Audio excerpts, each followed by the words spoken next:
Hello everyone, welcome back to our channel. তো চলো আজকে তোমাদের সাথে শেয়ার করব আমাদের উত্তরাখণ্ডের নেক্সট ব্লগ। গুড মর্নিং সবাইকে। তো সকালবেলা আমরা ঘুম থেকে উঠে পড়েছিলাম অনেকক্ষণ আগে, প্যাকিং পুরো কমপ্লিট, রেডি হয়ে গেছি আর সবাই ব্রেকফাস্ট করছে, তাই জন্য টাইম লাগছে। এরপরে আমরা সবাই মিলে বেরোবো, বেরিয়ে আমরা যাব হচ্ছে রানীক্ষেত, তাই তো? রানীক্ষেতে সাইট সিন করে স্টে করব কৌসানি, আর তারপরে কালকে কৌসানি সাইট সিন করবো। হ্যাঁ, তো চলো, রাস্তায় সবাই ব্রেকফাস্ট করে নিয়েছে, আমরা সেরকম ব্যাপার হলে রাস্তায় করব, নাহলে অনেক কিছু খাবার রয়েছে, অসুবিধে নেই কোনো কিছুই, যাতে ঘুরতে পারি ঠিক করে। তো চলো দেখা হচ্ছে। এটা আছে হচ্ছে উত্তরাখণ্ড, যেটাকে বলা হয় দেবভূমি। হিন্দু ধর্মমতে হিন্দু দেবতাদের উৎপত্তি এখান থেকেই হয়েছিল, ওই জন্য এটার নাম হয়েছে দেবভূমি। উত্তর দিকের খণ্ড, তাই এর নাম হয়েছে উত্তরাখণ্ড। 2000 সালের নভেম্বর মাসে এই উত্তরাখণ্ড উত্তরপ্রদেশ থেকে বিচ্ছিন্ন হয়ে আলাদা রাজ্য হিসাবে পরিগণিত হয়। এর আগে এই উত্তরাখণ্ড উত্তরপ্রদেশের অংশ ছিল। এখানে এখন বিজেপি শাসিত রাজ্য এটা। এখানের সিএম হচ্ছে পুষ্পার সিং ধামি। এই কয়েকটা ইনফরমেশন আমি একটু আপনাদেরকে শেয়ার করলাম। এরপরে আমরা রানীক্ষেতে সাইট সিন করে কৌসানিতে আজকে স্টে করব। তারপরে আমাদের পরপর বিনসার আছে, আলমোড়া আছে, নৈনিতাল ঘুরবো আমরা, সব আস্তে আস্তে আপনাদের সাথে শেয়ার করব। চলুন ভিডিও করব।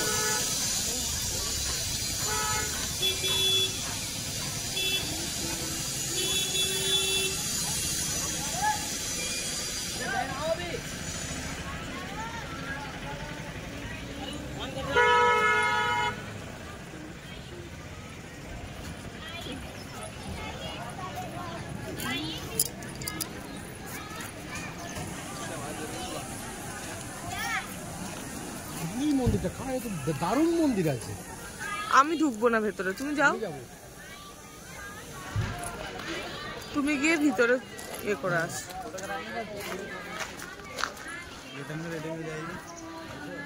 এত অব্দি যাবো, এখানে একটা ছবি তুলবো। বাহ, ভাল লাগছে, বেশ সুন্দর, ভালো মন্দির আছে।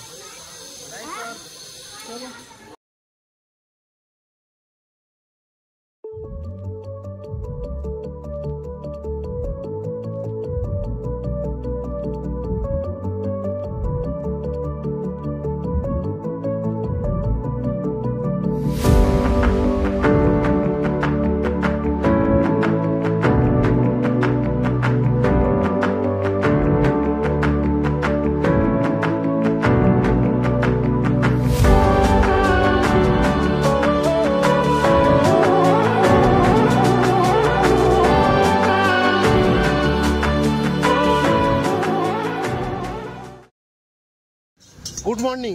আমরা করবেট ন্যাশনাল পার্ক থেকে রানীক্ষেত যাচ্ছি। তো রাস্তার মাঝে একটু আমরা দাঁড়িয়েছি, একটু স্ট্রিট ফুড ট্রাই করার জন্য, ব্রেকফাস্ট করব। এই যে এখানে আমি দেখাচ্ছি, এই যে ব্রেড অমলেট হচ্ছে, আর ওখানে ম্যাগি হচ্ছে, আর এখানে একটা এদের স্পেশাল চা আছে, তন্দুর টি, 40 টাকা করে। তো ওটা আমরা খাবো, এখানকার এটা স্পেশাল তন্দুর টি। তো কি করে বানায়, কীভাবে, আমি একটু দেখাবো আপনাদের।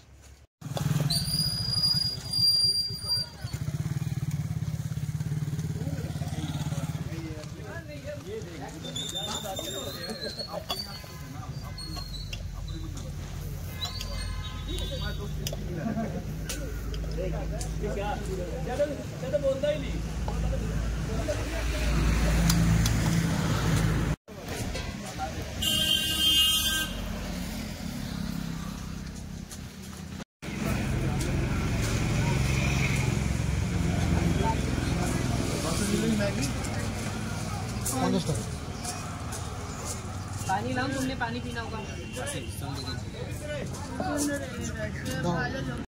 সাদা ঘোড়া, সাদা ঘোড়া ভিডিও করো, ভিডিও। এই হরিণ রাস্তায় যেতে যেতে, সাব্বাস। জুম জুম জুম, একটু আস্তে সাবধানে জুম করো একটুখানি। হ্যাঁ, এইটা বেশ ভালো ছিল। তার মানে বাঘও আসে? তার মানে বাঘ নেই, তাই এত হরিণ। বাঘ থাকলে হরিণ। এইটা সাদা ঘোড়া, সাদা ঘোড়া কোথায়? একদম সামনেই। আরে এটা তো লোকের ঘোড়া। আরেকটা এই शाबाश চলে এসো এসো এসো না বলবে না হিন্দিতে বল আজা আজা आ जाओ आजा आजा भाई ভাই বললে আসবে না बहन জিমি জিমি জিমি আচ্ছা আচ্ছা একটা ছবি তুলতে পারতে কোথায় ছবি তুলতে পারতো একটা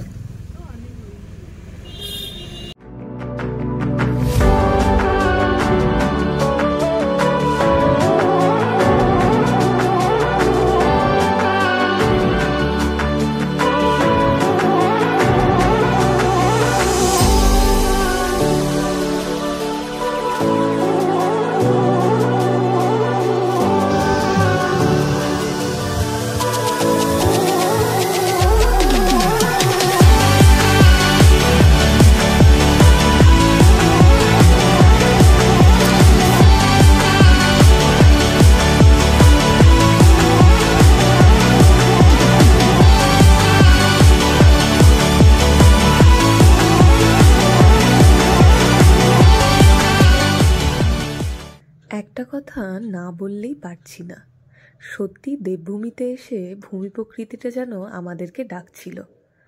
এত সুন্দর ভূমি প্রকৃতি পাহাড়ে আমি এর আগেও গেছি, কিন্তু এই দেবভূমির ভূমি প্রকৃতিটা একদম অন্যরকম। সেকেন্ডে সেকেন্ডে যেন চেঞ্জ হচ্ছিল তার রূপ। যাই হোক, এই আমরা পাহাড় দেখতে দেখতে রানীক্ষেতের দিকে আমরা পৌঁছাবো, আর তোমাদেরকেও দেখাবো যে রানীক্ষেতটা কত সুন্দর। তো চলো, এই রাস্তায় যেতে যেতে তোমাদেরকেও একটু দেখালাম যে রাস্তার দৃশ্যটা কেমন ছিল। আমরা তো রাস্তা ভীষণভাবে এনজয় করতে করতে গেছিলাম, আর তারপরে আমরা পৌঁছালাম রানীক্ষেতে।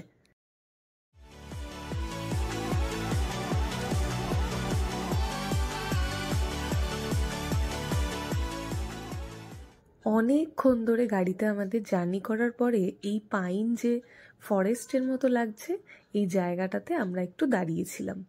এত সুন্দর লাগছিল এই পাইনের বনটা, উফ! আমি তো সারাক্ষণ ধরে ছবি তুললাম, আর কৌশিকদা সে তো শুয়েই পড়েছে, তাকে ওঠানো বাবারে বাবা, সে আমাদের দায় হয়ে দাঁড়িয়েছিল। যাই হোক, চলো আমরা এবার রানীক্ষেতে পৌঁছে গেছি। এই হলো রানীক্ষেতের লেক, আর আমরা এখানে অনেক ফটোশ্যুট করেছি, তোমাদেরকে লেকটা পুরো ঘুরিয়ে দেখাই, চলো।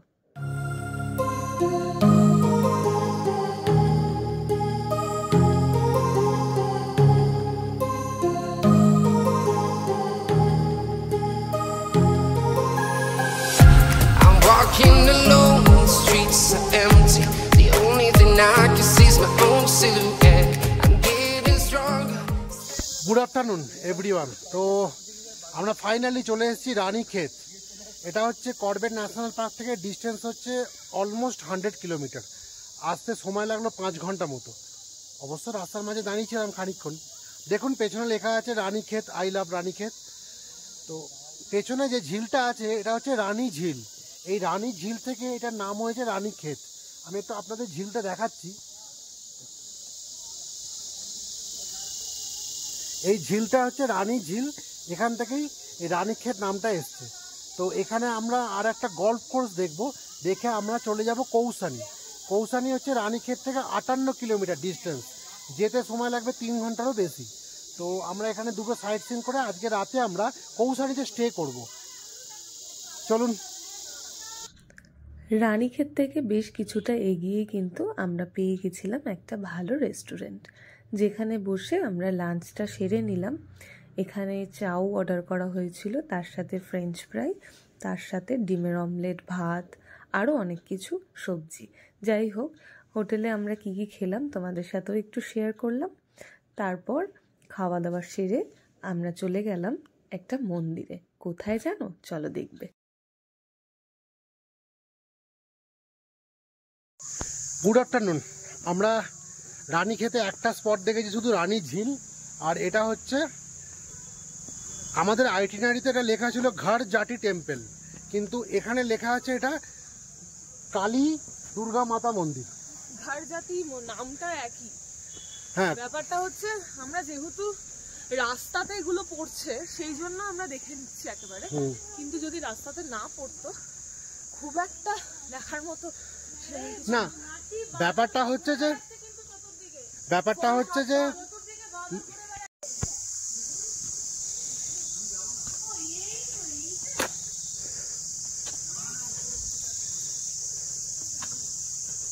ওইটা উপরে।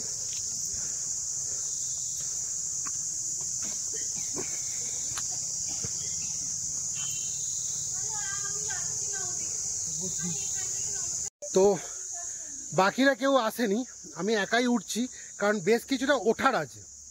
আর এখানে ফোনটা একটু সাবধানে, কারণ অনেক বাঁদর আছে দেখতে পাচ্ছি। তো এটা রানীক্ষেতের সাইট সিনের মধ্যে পড়ছে। আমরা করবেট ন্যাশনাল পার্ক থেকে যে কৌসানি যাচ্ছি, সেই রাস্তার মাঝে রানীক্ষেত এর যে সাইট সিনগুলো, তার মধ্যে রানী ঝিল আছে, গল্ফ কোর্স আছে, আর এই ঘরজাটি টেম্পলটা আছে, যেটাকে কালী মাতা মন্দির বা দুর্গা মাতা মন্দিরও বলা হয়। দেখুন সামনে বাঁদর, আপনাদের দেখাচ্ছি।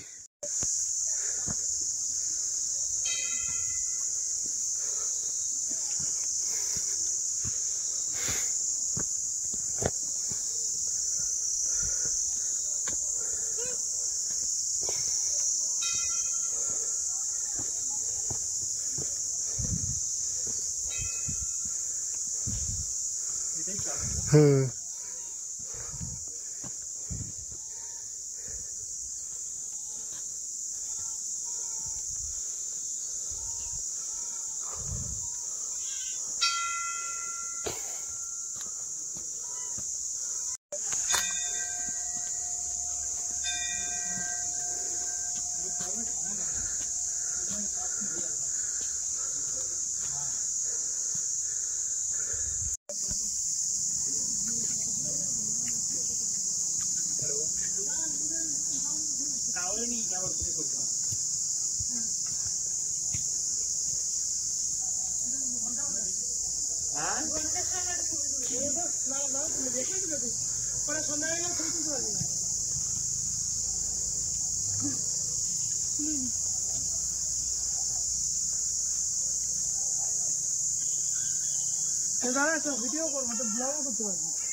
তো আমরা ঘরজাটি টেম্পল বা কালিকা মন্দির দেখলাম। এখানে ভেতরে একদমই ফটো বা ভিডিওস অ্যালাউড নয়, আর বাইরে অনেকটা দূরে জুতো খুলতে হচ্ছে। তো আমরা কিছুটা দূর জুতোটা না খুলে এগিয়ে গেছিলাম, পরে আমাদের বকা দিল। আমরা আবার পেছনে এসে জুতো মোজা সব খুলে গেলাম। তো আমি রাস্তাটা দেখালাম, কারণ যেহেতু ফটো ভিডিওস অ্যালাউড নয়, ওই জন্য ভেতরে ভিডিও করতে পারিনি। ভেতরে আমি বলে দিচ্ছি, একটা কালো পাথরের কালী মন্দির আছে, একটা দুর্গা মন্দির আছে। তো আপনারা এলে আসতে পারেন, এটাতে ভালো। রাস্তায় যেতে যেতে আমরা কিন্তু দেখে নিলাম গল্ফ কোর্স। যাই হোক, এর ভেতরে কিন্তু ঢুকতে দেয় না, তার কারণ মানুষজন এসে এখানটা নোংরা করে ফেলতো আগে, সেই কারণের জন্য এখন সেটা বাইরে থেকেই দেখতে হবে। জায়গাটা খুব সুন্দর, ঢুকতে পারলে খুব ভালো হতো, কিন্তু যাই হোক, কি আর করা যাবে, আমাদের কপালে নেই। রাস্তায় যেতে যেতে আমরা আরেকটি জিনিস দেখতে পেলাম, যেটা তোমাদের সাথে শেয়ার করছি। সেটা হলো নন্দা দেবী। এইটা আমাদের জন্য সারা দিনের যে জার্নিটা, সেটা কিন্তু আমাদের একদম হুশ করে যেন কোথায় একটা চলে গেল এটা দেখার পর। যাই হোক, আস্তে আস্তে সন্ধে হয়ে এসছে, এবার আমাদের ফেরার পালা। আমরা কিন্তু প্রায় পৌঁছে গেছি আমাদের হোটেলে। চলো, good evening everyone. Hotel visit করি। আমরা ফাইনালি পৌঁছে গেছি কৌসানি, হিমালয়ের কোলের এক ছোট্ট সুন্দর শহর কৌসানি। তো আমরা করবেট ন্যাশনাল পার্কের রিসর্ট থেকে বেরিয়েছি সকাল 9:40। তারপরে আমরা রানীক্ষেত এসে পৌঁছেছি বিকাল 4টে। রানীক্ষেতে আমরা দেখে নিয়েছি গল্ফ কোর্স, কালী মাতা দুর্গা মাতা টেম্পল, যেটাকে ঘরজাটি টেম্পলও বলা হয়, এবং রানী ঝিল, যেটার জন্যই রানীক্ষেত নামটা হয়েছে। তারপর আমরা ওখানে লাঞ্চ সেরেছি। লাঞ্চ সেরে আমরা চলে এসেছি কৌসানি। কৌসানি ঢুকতে ঢুকতে আমাদের বেজে গেছে রাত্রির 8টা। তো আমি ভিডিওটা করলাম এই কারণেই, আমি কৌসানির হোটেলটা একটুখানি দেখাবো আপনাদের। তো কৌসানির হোটেলটা আমি একটু আপনাদের দেখাবো। আমরা যে কৌসানির হোটেলটা আছে, এটা হচ্ছে কৌসানি হিমালয়ান মাউন্টেন ভিউ। তো দেখুন, এই যে এই জায়গাটা হচ্ছে কার পার্কিংয়ের জায়গা, আর এই যে হচ্ছে হোটেলটা, এই আমার আঙুলের সোজাসুজি এই হোটেলটা।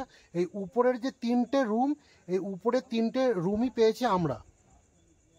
আচ্ছা, প্রথমটা আছে হচ্ছে ইলিকা আর কৌশিক, তারপরে আছে হচ্ছে দিব্যমা আর অভিক, আর লাস্টেরটা আছে আমি আর অর্চনা। তো তো আমি একটুখানি আপনাদের হোটেলের ভেতরের ভিডিওটাও দেখাবো, রুমের ভেতরের ভিডিওটা, এবং ব্যালকনির ভিউটাও দেখাবো। ব্যালকনি থেকে পুরো কৌসানি শহরটা সুন্দরভাবে দেখা যাচ্ছে। চলুন একটু আপনাদের দেখাই।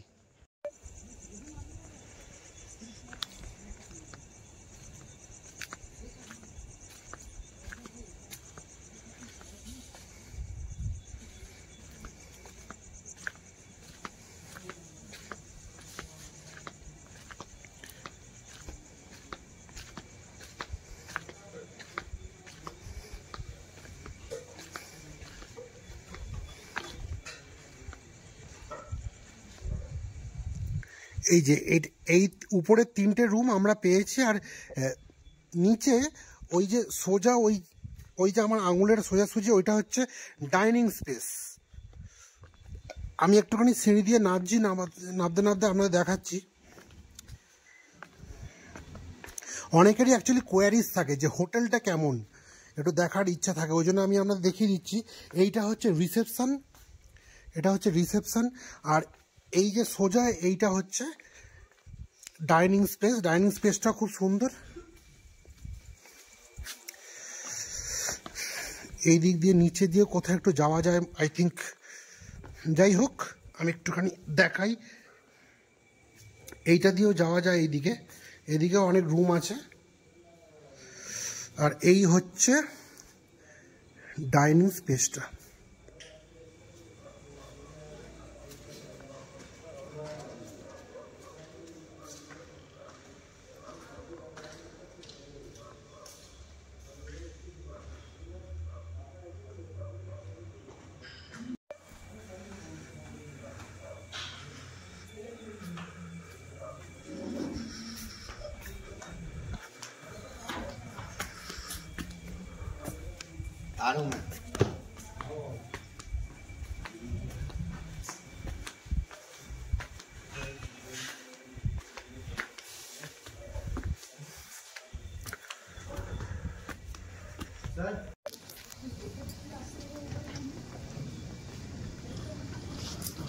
এইখানটা কি সুন্দর, দেখ এখানটা, দেখ না কালকে এটা থেকে দেখা যাবে দাঁড়ানো।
চলো আজকের মতো এই ব্লগটা ডিনার দিয়ে শেষ করলাম।